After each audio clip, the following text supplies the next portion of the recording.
Because World Backup Day is coming up, I wanted to do a series of videos just talking about how to use the best practices to get all your data backed up and the different methods around it.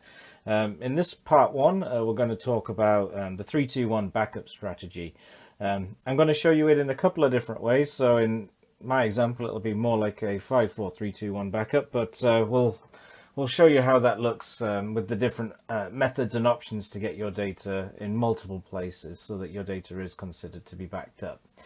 So one of the methods is to use hybrid backup sync, and another method is to do snapshots. So first of all, what I've got here is I've got two NAS. I've got a TS251D where I've got just under 10 gigs of data to represent something that I'm backing up. And I've got a TS-364 that I'm going to be using as a backup target for some of the things I'm going to show you today. So those are the two NAS I'm using. So the TS251D here is only connected with a gig Ethernet network. That's all it has. I do have the TS-364 on a 2.5 gig network, but it won't change anything. It'll only run at a gig because that's what the other NAS it's talking to is running at. So here on the TS251D, all the data I'm going to be backing up today is in this ISO share, and I've got three Linux ISO files. But imagine they could be folders full of data, lots of subfolders. It really wouldn't matter. I'm always going to select the root share of ISO as the source of the backup data for all of the different options. One thing I do have enabled on this NAS is snapshots. So if I come into the storage and snapshots application, go down to storage and snapshots, we can see that I have a couple of snapshots taken already. I've got them set to happen every hour on the half hour. I only just enabled it for the demo, so there's only two there right now. But what I'm going to do is I'm going to first do a snapshot replication across to the TS364. So the snapshots here that I've got set up, if I go to the schedule snapshot, you can see the sort of amount of recovery points that I have. So I'm taking a snapshot every hour on the half hour, and my snapshot retention is set to the smart versioning option. So we'll keep 24 hourly snapshots, 7 daily, 4 weekly, and 12 monthly snapshots. So that's what's enabled there, and that's all applied. So that's how it's keeping itself backed up internally, easy restore points, things like that. So the first thing I'm going to do here is I'm going to go down to the snapshot replica section.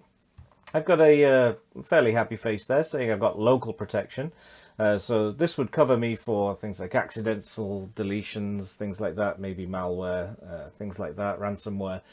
This is going to protect me from those types of things on device. But if I want to have it in case the device was to fail, drive failure, something like that, and I want to get the data somewhere else, you can create a snapshot replication job. So for this, you must have two QNAP NAS. They've got to be running the same OS, so it's got to be either QTS to QTS, which is what I've got here, or QUTS Hero to QUTS Hero.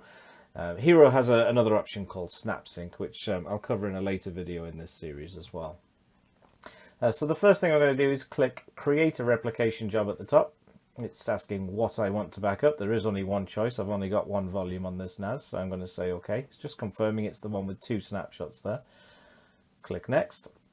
And I'm going to allow it to detect. So I've got a few NAS turned on here, so I want to select the TS-364 once it's gone off and found them all. I think it'll find the backup NAS, which is for my other setup first, but I'll just use the drop down and I'll say I want to go to the TS-364, the TS251D being localhost. That's where the data is. So I'll say TS-364. I'll type in an account that I've got over there that we can talk to, and I'll just click Test. Just to make sure everything's set up, everything's working. You do have to have SSH enabled on the destination NAS for this to work, port 22, so you do have to have that service enabled over there first. It's letting you know that there is sufficient space over there, so we're going to be able to create this. So if I click Next, I want to keep at least 30 copies. I'll leave that by default.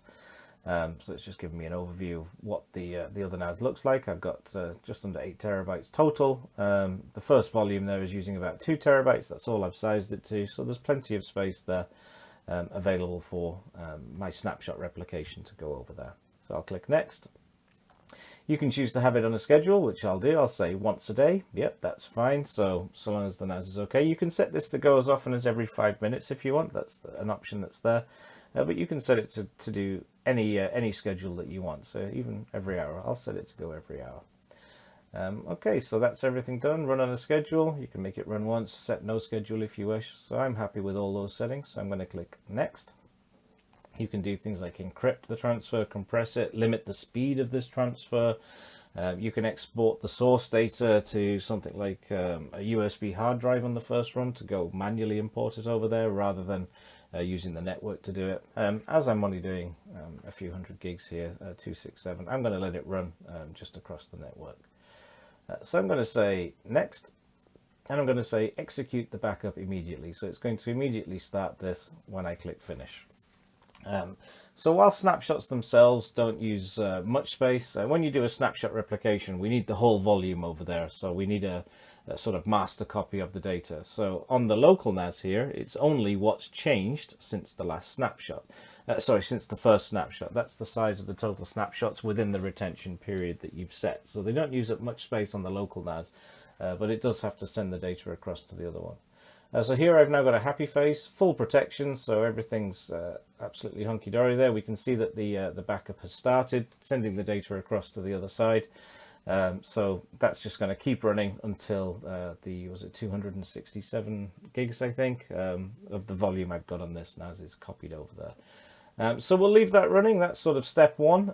That's my very granular restore option there. So I've got snapshots basically every hour that I can restore locally from, which is always my preferred method if I can.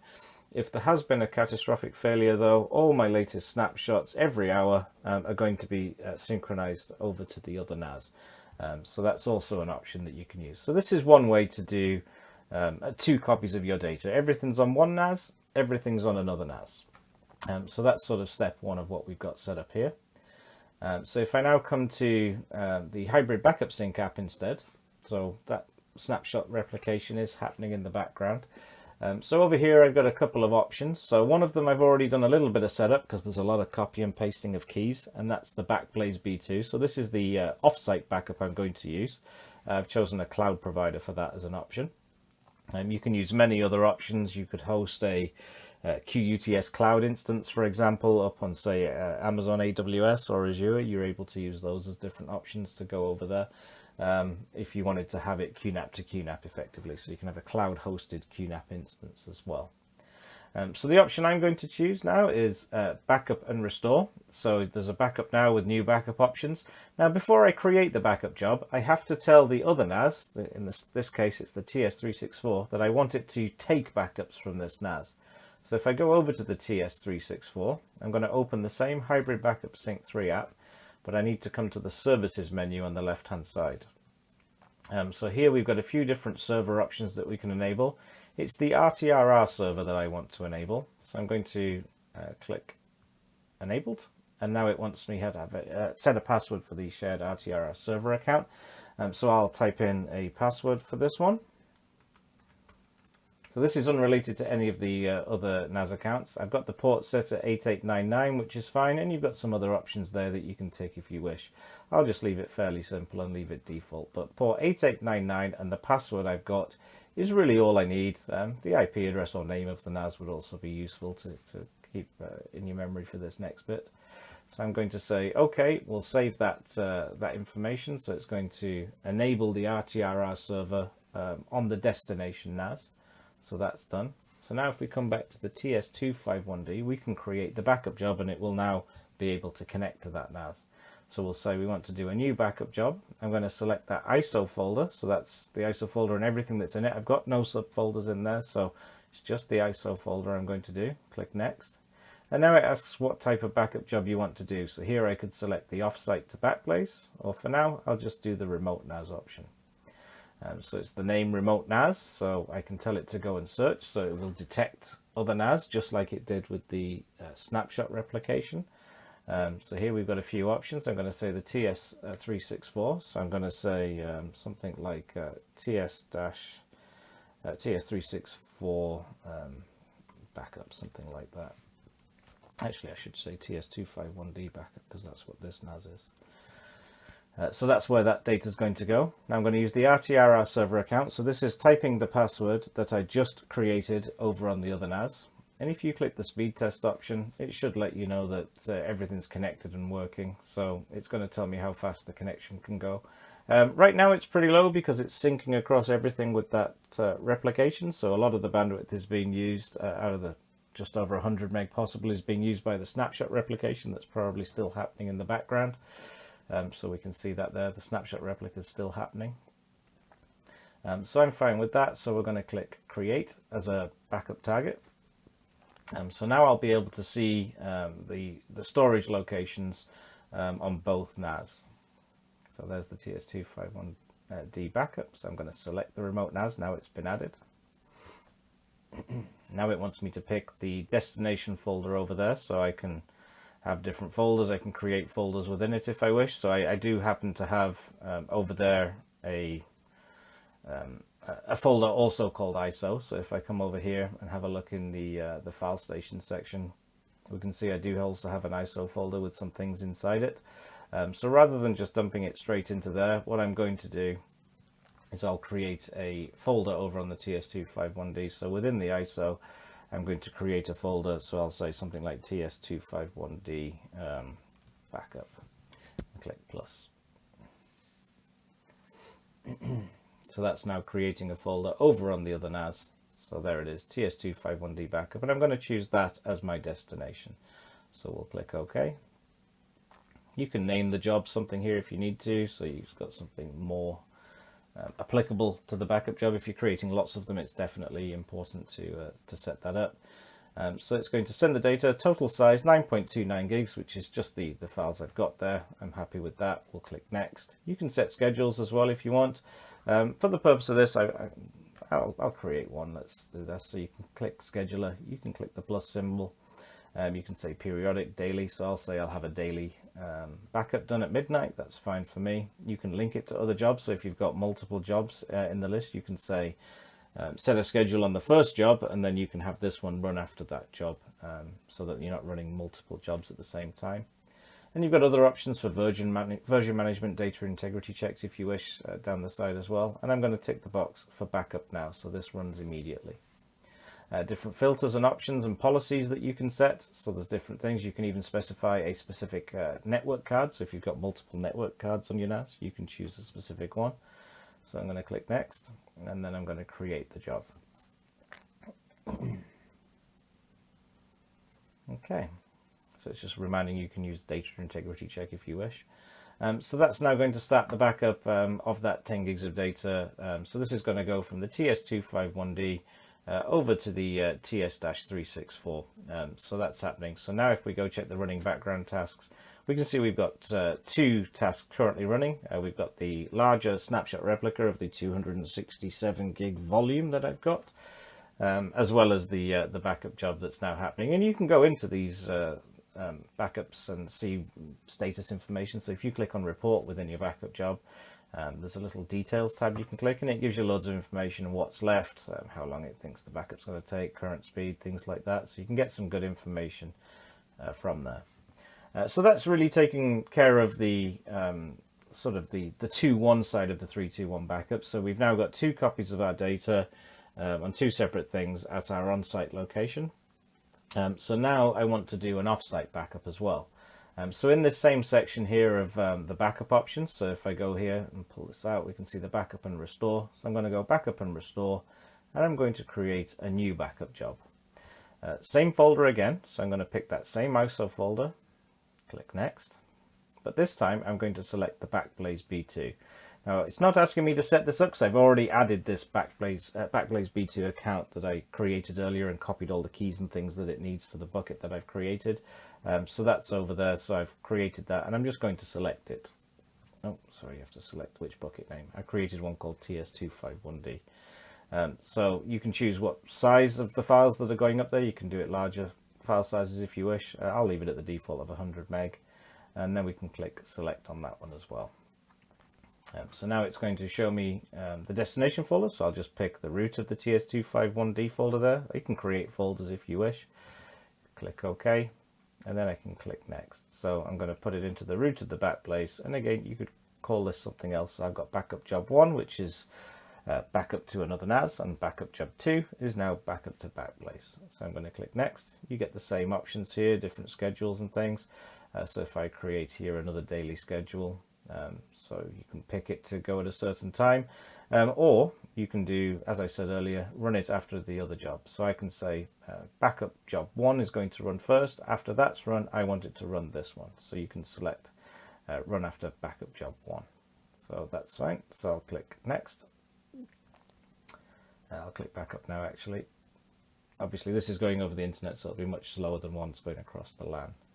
Again, you get all the same options that you can use. You can use things like QDedup if you wish, so you can have the data deduplicated. I'm going to untick that because none of the data that I've got is duplicated, but you do have options to enable it. Click next, and then I'm going to click create. So now once all those backup jobs run, everything's effectively done. I've got all my data going off to different locations. So I've got 2 ways to get it to the other NAS. So we've got the replication that's happening. So we've got the snapshot replication to get the data over, which is much more granular than say once a day. And that's happening every hour. So I've got lots of restore points there. I've got the backup job happening going across to the other NAS. So that's backup job 1 that we've got created here. And I've also got backup job 2, which is going to Backblaze. So we can see the destinations here. Destination is another IP address, which is 10.10.0.195, which happens to match the TS364 here. And then if I come across to the TS251D, we can see that backup job 1 is actually successfully completed, which was only the 10 gigs of data that was transferring across to the other one. So that's now transferring across. So that's really how to get 321 backup jobs done. So, you know, the data is just taking a little while to get across there. So I can't show you the complete result straight away. I'll maybe just hold off till everything's finished here, and then I'll show you all the success ticks and everything, happy that it's all complete. So we'll cut to that with the magic of video editing. But yeah, that's how you get your data, 321, so 3 copies of your data. So in my case, 1 copy is on the TS251D. 1 copy is over on the TS364. I've actually done that twice in 2 ways. So I've got a snapshot replication as well as a backup task with hybrid backup sync.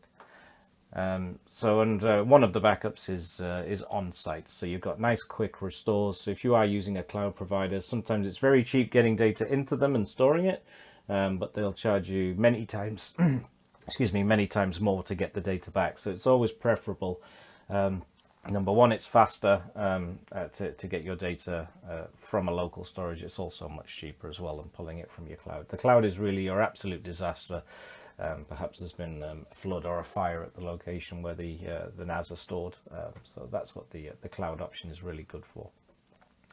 So hopefully that's covered everything with the 3-2-1 backup strategy. This would be the ideal situation where everything is everywhere, or as many places as you can be. Obviously not everybody can do the cloud backups. It is largely limited to how fast your internet connection is, to how fast you can get the data off site.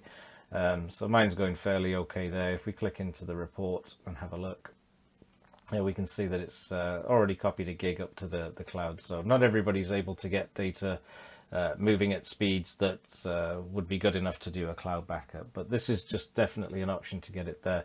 Other options could be things like a USB hard drive that you physically take off site. So perhaps your NAS is at the office, you could have a rotation of a few USB drives where some of them are back at, say, the director's home, financial controller's home, something like that, whereas there's only one backup disk in the office every day and it rotates in and out so that not all the data is in one place at one time. So if you don't have fast enough internet, that's always another option to get your offsite backups done.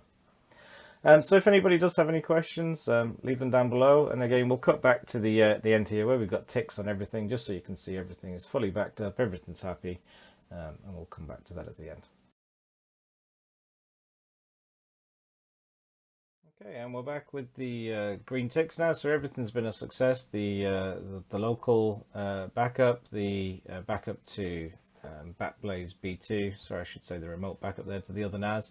And for anybody that was quick, maybe noticed a little error popping up with hybrid backup sync in the end of the last part.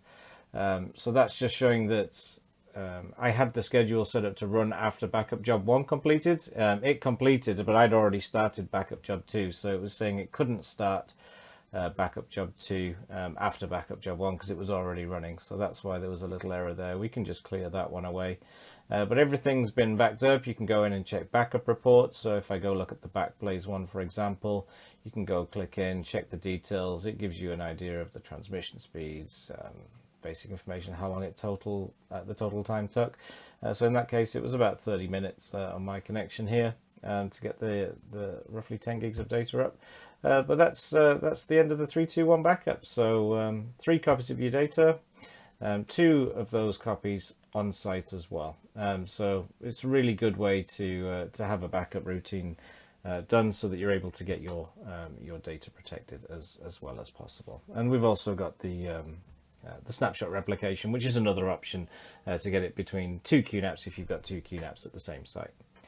Okay, again, if there's any questions, thanks a lot for watching, and we'll get back to any questions you have in the comments section down below. Thanks a lot. Bye.